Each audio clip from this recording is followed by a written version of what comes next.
First, set the brake so the stroller stays steady. Then remove the stroller seat. Press the release buttons on both sides of the seat and pull it up and off the frame. Place the ring adapter onto the seat mount until you hear a click.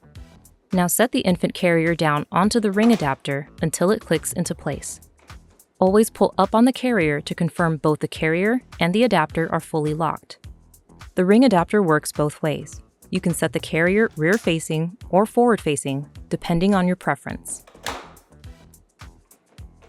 To remove the carrier, squeeze the release button on the back of the carrier and lift it straight up.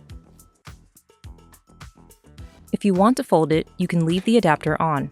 Just pull the strap on the adapter and the stroller will fold closed. When ready to remove, push the release buttons on both sides of the adapter and lift it off. To switch back to stroller mode, just click the seat back onto the frame and you're ready to stroll.